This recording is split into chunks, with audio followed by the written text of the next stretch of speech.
स्वागत छ तपाईहरुलाई नेपाली गिट ट्युटोरियलको अर्को भिडियोमा। आजको भिडियोमा चाहिँ हामी गिटको इन्टरनल र कम्पोनेन्ट्सहरुको बारेमा कुरा गर्नेछौँ। यो चाहिँ काइन्ड अफ बिट एडभान्स हुन सक्छ कसैलाई। सो तपाईहरु डेलीमा गिट चलाउनु छ भने चाहिँ तपाईलाई यो भिडियो खासै युजफुल पनि नहुन सक्छ। तर तपाईलाई चाहिँ गिटको एकदमै इन्टरनल कम्पोनेन्ट्सहरु बुझेर त्यसमा चाहिँ के इन्टरनली आफ्नो अनुसारले के चेन्जेसहरु गर्नु मन छ भने चाहिँ तपाईले चाहिँ गिटको कमान्डहरु नचलाएर यो एब्स्ट्र्याक्सनको थ्रुबाट पनि चलाउन सक्नुहुन्छ। सो त्यस्तो कामको लागि चाहिँ तपाईलाई यो भिडियो युजफुल हुन सक्छ वा यो चाहिँ एउटा स्टेपिङ स्टोन भएर आफ्नो फर्दर रिसर्च गर्न सक्नुहुन्छ। बट ओभरअल जे हामी हेर्दै छौं त्यो चाहिँ तपाईलाई 9.001% मात्र कहिलेकाहीँ चलाउनु पर्ने हुन सक्छ, हैन? सो यो कन्सेप्ट हामी गिटको इन्टरनलमा जानुभन्दा अगाडि गिटले चाहिँ कुनै पनि हाम्रो डेटा चाहिँ कसरी स्टोर गर्छ भनेर हेरौँ।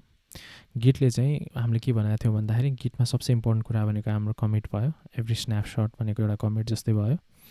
अनि गिटले चाहिँ कुनै पनि फोल्डरको स्न्यापसट लिँदाखेरि चाहिँ पहिला चाहिँ त्यसलाई एउटा ओभरअल हाम्रो वर्किङ डिरेक्टरी जस्तै एउटा ओभरअल डिरेक्टरी बनाउँछ जसलाई चाहिँ ट्री भनिन्छ। अनि त्यो ट्रीको भित्र चाहिँ उसले फाइलहरूलाई चाहिँ एउटा ब्लब अब्जेक्ट जस्तै बनाएर स्टोर गर्छ। भनेपछि ब्लब अब्जेक्ट भनेको चाहिँ कुनै पनि फाइलको ह्यास भ्याल्यु र त्यसको कन्टेन्टहरूलाई चाहिँ जिप गरेर सानो उसमा गरेर फोटो खिचेर राखेको कन्टेन्ट भयो, हैन? सो गिटले चाहिँ कुनै पनि एकदम इम्पोर्टेन्ट कुरा चाहिँ गिटले तपाईको स्न्यापसट स्टोर गर्दाखेरि चाहिँ लास्ट स्न्यापसट भन्दा अहिलेको स्न्यापसटमा के चेन्ज भयो त्यो चेन्ज मात्र स्टोर गर्दैन कि अहिलेको प्रेजेन्ट कन्डिसनमा त्यो फोल्डर कस्तो छ त त्यसको पुरै कन्टेन्टलाई नै फोटो खिचेर स्टोर गर्छ। सो त्यसलाई चाहिँ त्यो कन्टेन्टहरूलाई चाहिँ त्यसले ब्लब बनाउँछ र त्यो कन्टेन्टहरूलाई चाहिँ कलेक्सन गरेर एउटा डिरेक्टरी स्ट्रक्चरमा राख्छ जसलाई चाहिँ ट्री भनिन्छ, हैन? सो हरेक कमिटले चाहिँ एउटा मेन ट्रीलाई चाहिँ पोइन्ट गर्छ। मतलब मेन ट्री भन्नुको रिजन चाहिँ के भन्दाखेरि तपाईको कुनै पनि एउटा प्रोजेक्टमा फोल्डर हुन सक्छ, मेन वर्किङ डिरेक्टरी, त्यसको भित्र धेरैवटा सब फोल्डर अनि त्यसको भित्र फाइल हुन सक्छन्। सो हरेक सब फोल्डर चाहिँ एउटा ट्री जस्तै बन्छ जसले चाहिँ त्यसको भित्रको फाइल्सहरु ब्लबहरुलाई हरेक फाइल चाहिँ ब्लब हुन्छ, ब्लबहरुलाई पोइन्ट गरेर बस्छ, हैन? तर ओभरअल सब अन टप लेभलमा चाहिँ एउटा ट्री अब वर्किङ डिरेक्टरी जस्तै एउटा मेन ट्री हुन्छ जसले चाहिँ त्यो सबैको सब ट्री र ब्लबहरुको चाहिँ डेटा होल्ड गरेर बसेको हुन्छ। त्यसलाई चाहिँ हाम्रो यो कमिटले चाहिँ पोइन्ट गर्छ, हैन? जस्तै यहाँ 9 to EC2 भनेर पोइन्ट गरे जस्तै यसरी पोइन्ट गरेर बस्छ। सो अब यो एक्जाम्पलमा हेरौँ। सो अब हामी यसमा चाहिँ एउटा फोल्डर बनाऊ, इन्टरनल्स भन्ने बनाऊ। त्यसलाई त्यसमा गएर गिट इनिशियलाइज गरिदिउँ सो द्याट गिट रिपोजिटरी भयो। अनि यो साइटको थ्रुबाट चाहिँ तपाईँ त्यसमा के चेन्ज भइरहेको छ त लाइभ हामी रिफ्रेस हेरौँ। सो सिडी गरेर इन्टरनलभित्र जाउँ अनि त्यसमा चाहिँ एउटा वाइल, यो चाहिँ ब्याश कमान्ड हो। खासै तपाईँले त्यति यो जान्नुपर्छ भन्ने छैन, तर बेसिकली यसले के भनिरहेको छ भने हामी चाहिँ एभ्री सेकेन्डमा चाहिँ हाम्रो त्यो डेटाको त्यो हाम्रो डट गिट फोल्डर चाहिँ कस्तो छ त्यो अपडेट गरेर देखा भनेर भनेको छु मैले।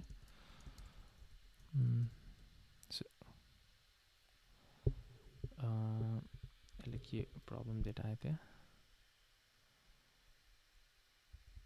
स्लिपमा 1 राख्नुपर्ने, यसरी मैले मिस्टेक गरेछु। सो अब यो चाहिँ हाम्रो गिटको इन्टरनल फोल्डर हो। यसलाई क्विक रन डाउन गरौँ। सो हेड भनेको चाहिँ हाम्रो जुन मैले के भनेको थिएँ भने हेड भनेको चाहिँ जसले चाहिँ हाम्रो ब्रान्च जुन हामी ब्रान्चमा छौँ त्यसलाई पोइन्ट गर्छ। सो यो हेड भन्ने फोल्डरमा चाहिँ हाम्रो अहिले करेन्ट ब्रान्च कुन हो त्यसको रेफरेन्स हुन्छ, यसकोमा रेफरेन्स राखिरहेको हुन्छ। यो कन्फिग डट गिटको कन्फिग फोल्डरमा चाहिँ गिटको बारेमा कन्फिगरेसन इन्फर्मेसनहरू हुन्छ, जस्तै तपाईँको यो रिपो लेभलको जस्तो हामीले ग्लोबली युजरको सेटिङ्सहरू सेट गरेको थियौँ, युजरको नेम, युजरको इमेल, त्यस्तै यो लोकली यो रिपोमा मात्र डिफ्रेन्ट युजरको नाम युज गर्नु छ भने त्योहरू सबै सेटिङ चाहिँ यो कन्फिग भन्ने फोल्डरमा सेटिङ हुन्छ। डिस्क्रिप्सन हामीलाई खासै चाहिएन। यो हुक्स भनेको चाहिँ तपाईँले गिट पुल र पुश गर्दाखेरि पुश गर्नुभन्दा अगाडि वा पुश गरिरहेको बेलामा, हैन? जस्तै यहाँ लेखेको छ प्री कमिट भनेको कमिट गर्नुभन्दा अगाडि वा त्यसपछि अरू छन् रिपेस गर्नुभन्दा अगाडि, हैन? कमिट गर्नु प्रिपेयर हुनुभन्दा अगाडि, अपडेट हुनुभन्दा अगाडि, यस्तो कन्डिसनमा चाहिँ तपाईले चाहिँ त्यो हुनुभन्दा ठ्याक्क अगाडि केही स्क्रिप्ट्सहरू रन गर्न सक्नुहुन्छ जुन चाहिँ तपाईँको हुक्स यो हरेक फोल्डरमा चाहिँ भएको कन्टेन्टले चाहिँ त्यो त्यो हुनुभन्दा ठक्क अगाडि कसरी स्क्रिप्ट्सहरू रन गर्ने त, जस्तो तपाईँले कमिट गर्नुभन्दा अगाडि केही कुरा चेक गर्नु छ हरेक कमिट गर्नुभन्दा अगाडि भने तपाईँले चाहिँ यो यहाँभित्र चाहिँ लगेर आफ्नो स्क्रिप्ट्सहरू राख्नुभयो भने चाहिँ त्यो चल्छ, जुन चाहिँ हामी अहिले खासै हेर्दैनौँ हुक्सको बारेमा। अनि हामी इन्फो पनि खासै हेर्दैनौँ। अब हामीलाई हेर्नुपर्ने भनेको अब्जेक्ट्स। यो अब्जेक्ट्समा चाहिँ हाम्रो मेन इन्फर्मेसन चाहिँ यो अब्जेक्ट्सभित्र स्टोर हुन्छ। जस्तो हामीले भनेको थियौँ हेड हेड भन्न आएछ, हाम्रो ब्लब अब्जेक्ट्स, हाम्रो ट्री अब्जेक्ट होइन, हाम्रो कमिटहरू चाहिँ सबै यो अब्जेक्ट्सहरू बनेर गिटले चाहिँ स्टोर गर्छ।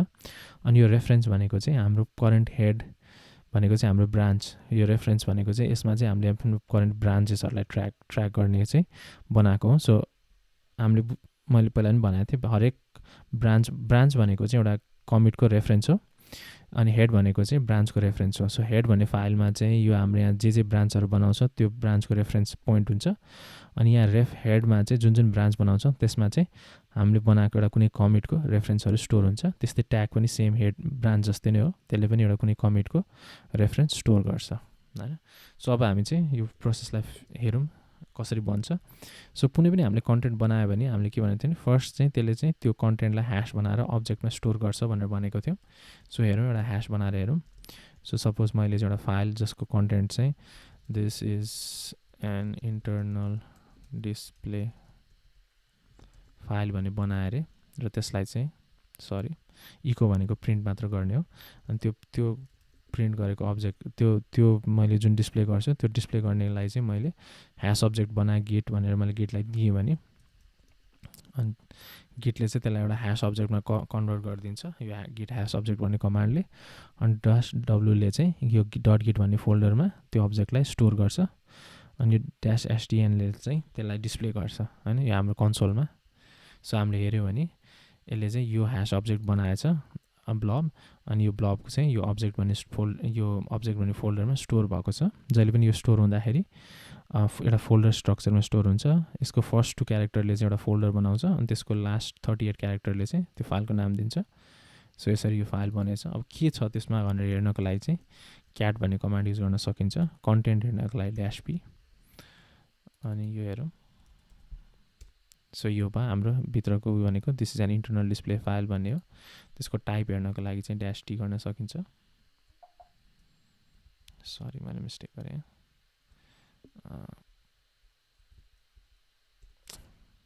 यो हो मैले यहाँ /t गरेँ भने कस्तो टाइपको भनेको यो ब्लब भयो, ब्लब अब्जेक्ट जस्तो बनाएर।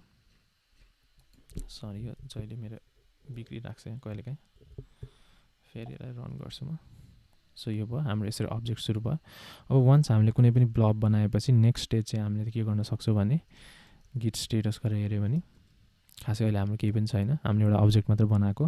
अब चाहिँ हामीले यो केही कुरा लेखेको जस्तो मात्र भयो अब्जेक्ट बनाउने भनेको। अब चाहिँ हामीले यसलाई स्टेज गर्न सक्छौँ। सो स्टेज गर्नको लागि हामीले इन्डेक्स, अहिले हाम्रो यहाँ कुनै पनि यहाँ इन्डेक्स छैन, अहिले हामीले यहाँ इन्डेक्स क्रिएट गरेर हामीले लेखेको कन्टेन्टलाई चाहिँ इन्डेक्समा हाल्न सक्छौँ, जुन भनेको चाहिँ हाम्रो स्टेजिङ गरे जस्तै नै हो, गरेको नै हो, सरी जस्तै होइन गरेको नै हो। सो अपडेट इन्डेक्स गरौँ। अनि त्यो इन्डेक्समा चाहिँ हामीले अहिले लेख्ने कुराहरू क्यासमा जे छ त्यसलाई एड गरौँ।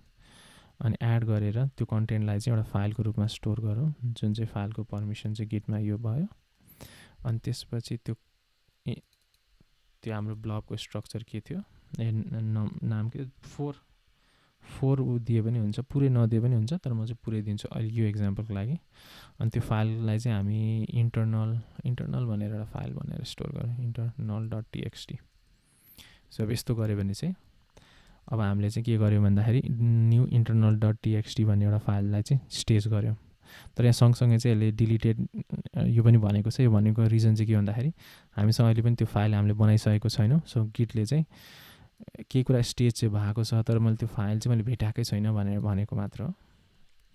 सो हामीले त्यो गरिसकेपछि अब नेक्स्ट थिङ चाहिँ हामीले के गर्छौँ भनेको थियो भने कुनै पनि ब्लब बनाएर अब कमिट गर्नुभन्दा अगाडि चाहिँ त्यसलाई चाहिँ एउटा ट्रीले पोइन्ट गर्नुपर्छ भनेको थियौँ होइन। सो अब चाहिँ हामी एउटा ट्री बनाउन चाहिँ सजिलो कमान्ड छ राइट ट्री। सो यो गऱ्यो भने चाहिँ यसले यो D9 C6 B9 भनेर एउटा ट्री बनाइदिन्छ। अब यो ट्रीलाई चाहिँ हामीले लिएर कमिटले चाहिँ पोइन्ट गर्न सक्छौँ। सो अब हामी कमिट मेसेज लेखौँ, फर्स्ट कमिट अनि त्यसलाई चाहिँ हाम्रो चाहिँ गेट कमिट ट्री, हामीले त्यो ट्रीलाई चाहिँ कमिट गरेर अनि त्यसपछि हाम्रो चाहिँ कुन चाहिँ हो त्यो ट्रीको नाम, यो हो। नाम भन्दा पनि ह्यासबाट पोइन्ट हुन्छ सबै।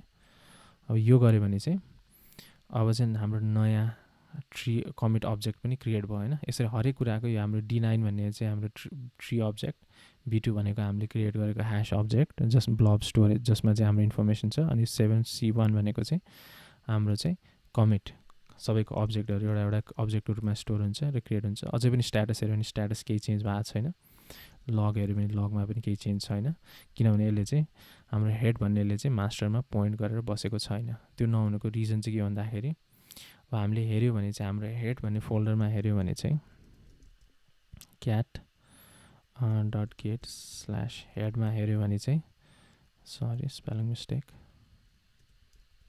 हेऱ्यो भने चाहिँ यसले चाहिँ रेफरेन्स हेड्स मास्टरमा पोइन्ट गरेको छ, तर हाम्रो यहाँ रेफरेन्स हेड्समा चाहिँ मास्टर भन्ने केही पनि छैन।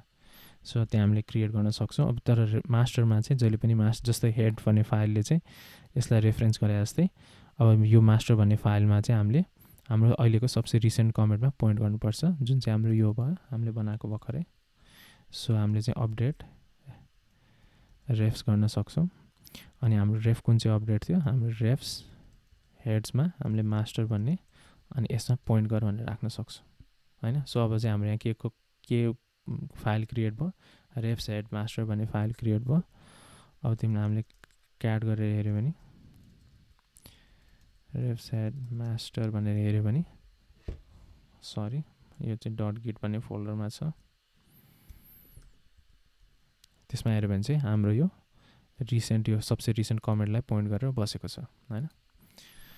अब चाहिँ अब त्यो कमिट हो कि होइन भनेर हेर्नको लागि चाहिँ हामीले क्याट फाइल भन्ने एउटा कमान्ड युज गर्न सक्छौँ। -t भनेर टाइप गरेर हामीले चाहिँ त्यो पुरै ह्यास लेखिराख्नु पर्दैन, फर्स्ट 4 युनिक हुनको लागि हेऱ्यो भने पनि देखाइदिन्छ यसले चाहिँ यो कमिट हो भनेर थाहा पायो।